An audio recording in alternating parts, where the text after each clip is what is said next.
Please like and subscribe your channel Tattoo Think Exam Thinkers। Part 10 वृत्त circle. तो circle की हम परिभाषा की अगर हम बात कर रहे हैं कि सर्कल होता क्या है। वृत्त जो है वह एक ऐसी बंद आकृति होती है, अगर हम किसी तल पर क्या करें, एक बिंदु ले लें निश्चित बिंदु, तो उस निश्चित बिंदु से समान दूरी पर स्थित बिंदुओं का बिंदुपथ वृत्त कहलाता है। तो आइए इसको समझते हैं। तो जैसे ये एक वृत्त बना हुआ है, वृत्त जो है हम इस तरह के प्रकार की सहायता से, कंपास की सहायता से हम इसका निर्माण करते हैं। तो यहाँ पर अगर हम जैसे इस तल पर हम क्या करें, इस पेज पर हमने अगर एक निश्चित बिंदु O ले लिया, इससे एक समान दूरी पर मान लीजिए एक निश्चित दूरी पर एक बिंदु हमने P ले लिया है।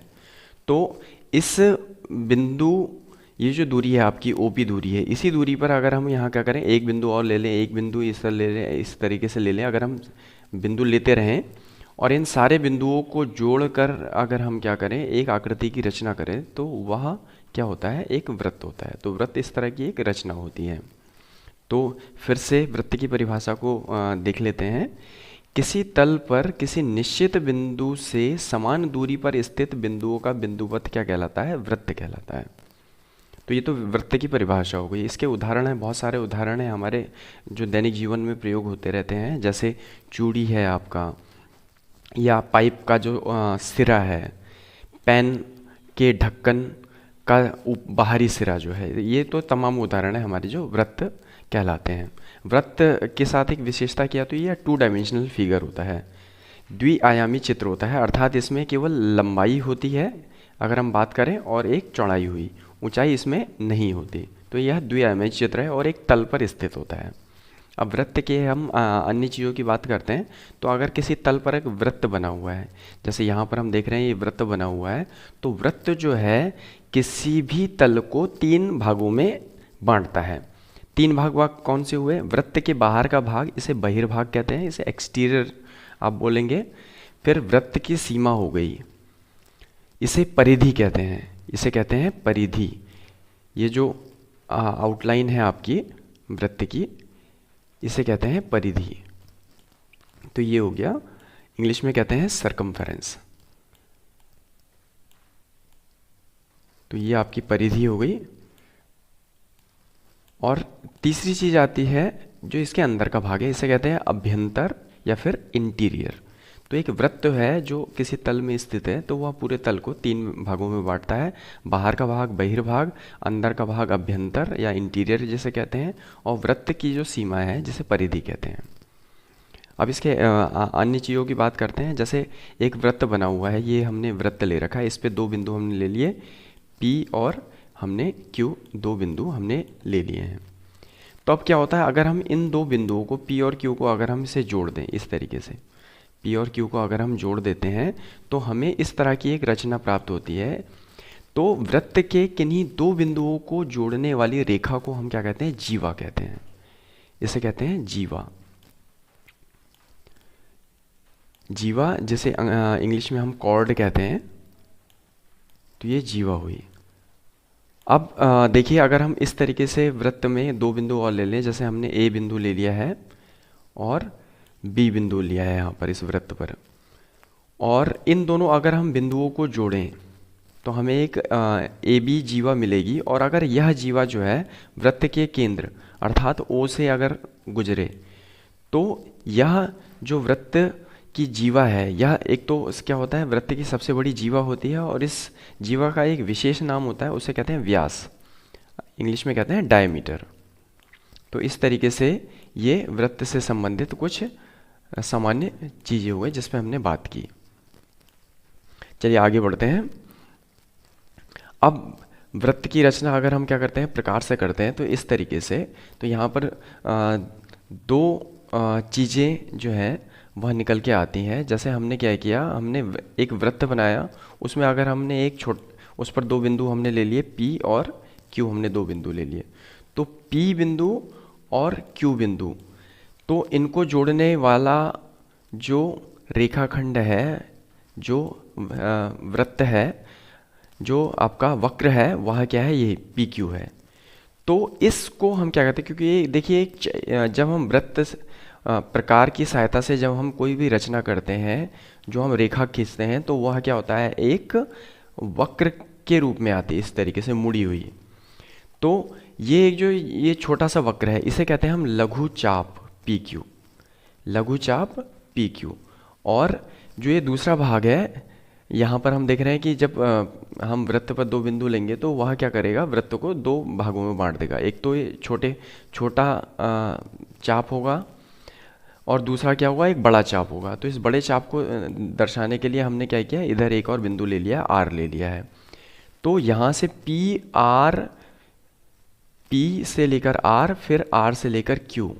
तो आप ये क्या करता है, ये दीर्घ चाप का निर्माण करता है। तो इनको दर्शाते कैसे हैं, देखिए हम यहाँ पर भी इनको यहाँ पर भी कोई एक हम बिंदु ले सकते थे, जैसे हमने पी क्यू आर लिया है, हम यहाँ एस ले सकते थे, एस बिंदु ले सकते थे इस छोटे चाप पर। तो इनको दर्शाते कैसे हैं, देखिए पी हो गया एस और क्यू, पी एस क्यू, और इसके ऊपर क्या करते हैं, इस तरीके से एक चाप की जैसे रचना कर देते हैं, और ये होता है लघु चाप पी एस क्यू। इसी तरीके से अगर हम दीर्घ चाप की बात करें तो दीर्घ चाप क्या होता है, पी, अब देखिए दीर्घ चाप में यहाँ पर आर बिंदु है आपका, तो इसे क्या करेंगे, पी आर और क्यू। तो पी आर क्यू क्या हो गया, आपका दीर्घ चाप हो गया, और उस पर भी इस तरीके से एक चाप जैसी रचना कर देते हैं, ये दीर्घ चाप। तो ये लघु चाप हो गया और ये हो गया आपका दीर्घ चाप। अब दूसरे बिंदु की बात करते हैं। जैसे ये हमारा एक वृत्त है, हमने क्या किया, इस पर दो बिंदु लिए हैं, P और Q लिए हैं, हमने P और Q को जोड़ दिया। अब देखिए जो ये PQ रेखाखंड है, यह क्या कर रहा है, पूरे वृत्त को दो भागों में बांट दे रहा है। एक तो ये इधर का भाग, जहाँ पर ये छोटा सा भाग जो है, इसे कहते हैं, इस तरह की रचना में इस भाग को कहेंगे हम लघु वृत्त खंड। और जो दूसरा भाग है जिसे क्या कर रहा है, इसे रंगीन रूप से दिखा रखा है, इसको कहते हैं दीर्घ वृत्तखंड। अब इसके बाद अगला जो प्रकरण आता है वह आता है कि अगर हमने क्या किया, वृत्त के केंद्र से हमने क्या किया, इन बिंदुओं को P को जोड़ दिया और O से क्या किया, हमने Q को जोड़ दिया। तो हम फिर से देख रहे हैं कि पूरे वृत्त में दो तरह से हमें भाग मिल जा रहे हैं। तो एक तो भाग है आपका, अगर मैं यहाँ पर बिंदु एक दिखा दूँ, R एक बिंदु दिखा दूँ, तो हमें एक भाग मिल रहा है OPRQ। तो OPRQ जो ये भाग है आपका, यह क्या कहलाएगा, लघु त्रिज्यखंड कहलाएगा। इसी तरीके से अगर हम दूसरे भाग की बात करें तो यहाँ पर अगर हम बिंदु ले लें, S ले लें मान लीजिए, तो इस स्थिति में क्या हो जाएगा, PSQO, या फिर इसको कह सकते हैं OPSQ। तो ये क्या हुआ, दीर्घ त्रिज्यखंड हुआ। तो इस तरीके से ये वृत्त और वृत्त से संबंधित इसकी सामान्य जानकारी पे हमने बात की। अब चलिए अभ्यास की तरफ बढ़ते हैं। तो प्रश्नावली 10.1 का पहला प्रश्न है, खाली स्थान भरना है हमने। तो खाली स्थान में पहला भाग क्या है हमारा, पहला भाग है, कहता है कि वृत्त का केंद्र वृत्त के खाली स्थान है डैश है में स्थित है। तो वृत्त का केंद्र हमें पता है, देखिए वृत्त, जैसे ये वृत्त है तो वृत्त का केंद्र क्या होता है, वृत्त के इस भाग में स्थित होता है। तो इस अंदर के भाग को हम क्या कहते हैं, हम कहते हैं अभ्यंतर। तो यहाँ पर क्या आ जाएगा, आपका सही उत्तर हो जाएगा अभ्यंतर। तो पहले भाग का सही उत्तर हो गया अभ्यंतर। अभ्यंतर मतलब इंटीरियर। तो जो सेंटर है वृत्त का, सर्कल का, वह क्या होता है, उसके इंटीरियर में एग्जिस्ट करता है। दूसरे भाग की हम बात करें, एक बिंदु जिसकी वृत्त के केंद्र से दूरी त्रिज्या से अधिक हो, वृत्त के डैश में स्थित होगा। अब यहाँ पर हमें विकल्प दिया हुआ है बहिर्भाग या अभ्यंतर। तो देखिए फिर से वही बात है, ये हमारा वृत्त है और वृत्त का ये केंद्र है हमारा, और एक बिंदु हमें मान लीजिए यहाँ पर दिया हुआ है। तो वृत्त का केंद्र हम मान ले रहे हैं O है, और बाहर एक बिंदु है, मान लीजिए A बिंदु है। अब हम देख रहे हैं कि अगर हम वृत्त के केंद्र से वृत्त पे स्थित किसी बिंदु को हम जोड़े तो यह क्या होता है, यह होती है त्रिज्या। और अगर हम वृत्त के केंद्र से इस O बिंदु को जोड़े तो हम देख रहे हैं कि यह वाला जो रेखाखंड है, इस त्रिज्या जो रेखाखंड है इससे क्या है, बड़ा है। तो इसका मतलब है इस स्थिति में कि एक बिंदु जिसके वृत्त के केंद्र से दूरी त्रिज्या से अधिक हो तो वह वृत्त के, जाहिर सी बात है, तो ए बिंदु जो है यहाँ पर वह क्या है, बाहर स्थित है, तो बहिर्भाग में स्थित होगा। तो इसका सही विकल्प हो गया आपका बहिर्भाग। बहिर्भाग आपका मतलब एक्सटीरियर में वो बिंदु स्थित होगा, बाहर। तीसरे भाग की बात करें, वृत्त की सबसे बड़ी जीवा वृत्त का क्या होती है, व्यास होती है। तो इसको भी समझ लेते हैं। जैसे ये वृत्त है, वृत्त के किन्हीं दो बिंदुओं को जोड़ने वाली रेखा क्या कहलाती है, उसकी जीवा कहलाती है। और यह जीवा अगर क्या करे, उसके केंद्र से होकर गुजरे, मान लीजिए केंद्र O है तो, और आपका जो जीवा है वह क्या है, AB है। तो AB जो जीवा है जो इसके केंद्र से गुजर रही है तो वह उसकी क्या होती है, व्यास होती है। तो इसका सही उत्तर हो जाएगा व्यास। अगले भाग की हम बात करें, चौथे भाग की। तो चौथा भाग है, एक चाप होता है जब इसके सिरे एक व्यास के सिरे होते हैं। तो इसको समझ लेते हैं। कह रहा है कि एक चाप होता है जब इसके सिरे क्या हो, व्यास के सिरे हो। तो देखिए जैसे इस चित्र में ही अगर हम देख लेते हैं, यहाँ से अगर ये जैसे AB व्यास है आपका, AB हमारा व्यास है, और यहाँ A से हमने क्या किया, इस तरीके से हम A से B तक आए।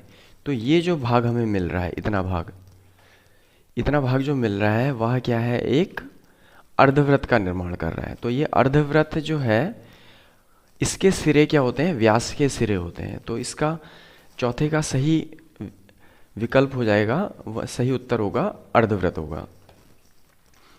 अब आगे बात करते हैं। देखिए पांचवें भाग में, वृत्तखंड एक चाप तथा के बीच का भाग होता है। वृत्तखंड, देखिए अभी हमने पीछे चर्चा की थी, वृत्तखंड क्या होता है। देखिए ये लघु वृत्तखंड और दीर्घ वृत्तखंड जो है। तो वृत्तखंड, प्रश्न है हमारा, वृत्तखंड एक चाप और डैश के बीच का भाग होता है। तो यहाँ पर सही उत्तर क्या होगा, जीवा के बीच का भाग होता है। तो यहाँ पर सही विकल्प, सही उत्तर हो जाएगा आपका जीवा।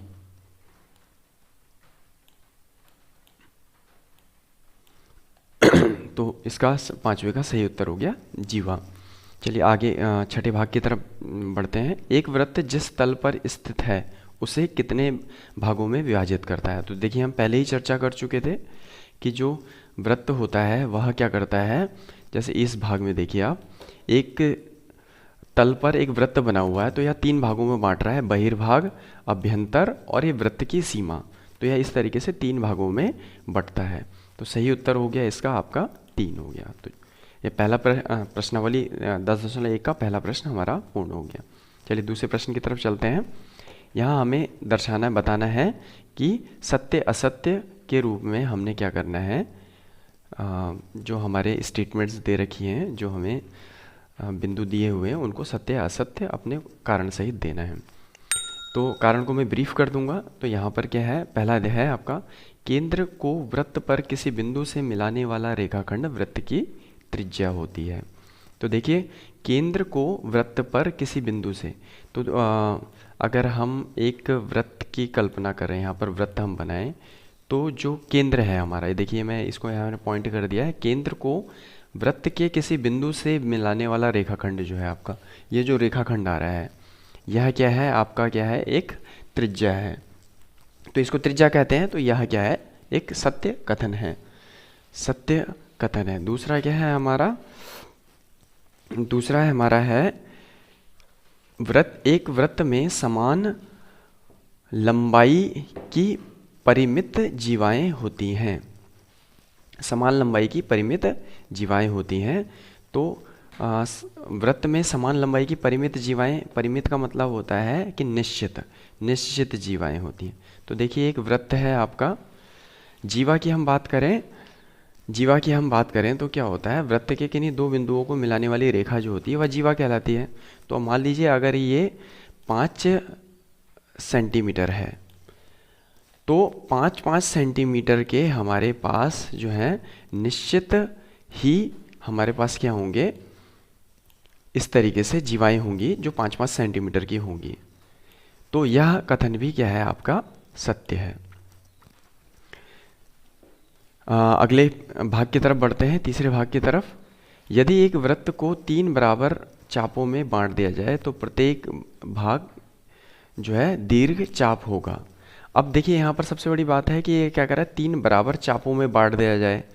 तो जाहिर सी बात है, जब बराबर चापों में बांटा जाएगा तो कोई भी भाग उसमें क्या बड़ा या छोटा नहीं होगा, सभी समान होंगे। तो यह कथन स्वतः ही क्या हो गया, असत्य हो गया। अगले चौथे भाग की तरफ बढ़ते हैं। वृत्त की एक जीवा जिसकी लंबाई त्रिज्या से 2 गुनी है वृत्त का व्यास होता है।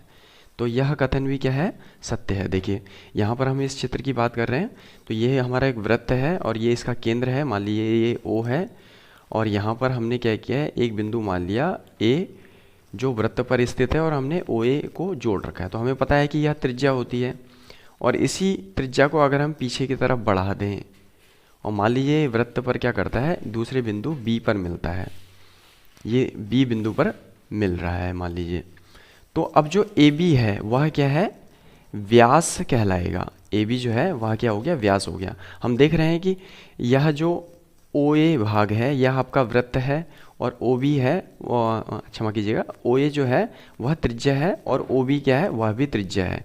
तो हम देख रहे हैं कि जो AB व्यास है वह OA त्रिज्या का दुगना है, या फिर हम ये भी कह सकते हैं कि जो AB व्यास है वह OB त्रिज्या का क्या है, दुगना है। तो यह कथन भी आपका सत्य है, चौथा कथन जो है सत्य है। पांचवें भाग की तरफ बढ़ते हैं। त्रिज्यखंड जीवा एवं संगत चाप के बीच का क्षेत्र होता है। त्रिज्यखंड जो है जीवा और संगत चाप के बीच का क्षेत्र होता है। तो देखिए इसको हम क्या करते हैं, चित्र से समझते हैं। देखिए त्रिज्यखंड की बात आई थी यहाँ पर, तो ये देखिए ये चित्र जो है वह जो है त्रिज्यखंड से संबंधित है। तो हमें क्या दे रखा है, देखिए हमें त्रिज्यखंड में क्या होता है, त्रिज्याएं होती हैं और संबंधित चाप होता है। तो केंद्र से वृत्त पर स्थित 2 बिंदुओं को मिलाने वाली त्रिज्याएं और उनके बीच का जो चाप है वह क्या होता है, एक त्रिज्यखंड का निर्माण करता है। ठीक है, तो यहाँ पर जो है वह कथन जो दे रखा है, कथन क्या कह रहा है कि त्रिज्यखंड जीवा और संगत चाप।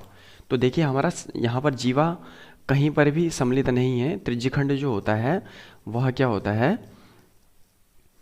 फिर से इसको यहाँ पर मैं चित्र के द्वारा बात कर रहे हैं इस पे। त्रिज्यखंड जो है वह आपका त्रिज्या संबंधित चाप के बीच का क्षेत्र होता है। तो यहाँ पर जीवा नहीं होती है। जीवा से संबंधित जो क्षेत्र होता है वह क्या होता है, आपका वृत्तखंड कहलाता है, ना कि त्रिज्यखंड कहलाता है। तो इस तरीके से यह कथन क्या हो गया, असत्य हो गया। अब छठे भाग की हम बात करें कि वृत्त एक समतल आकृति है।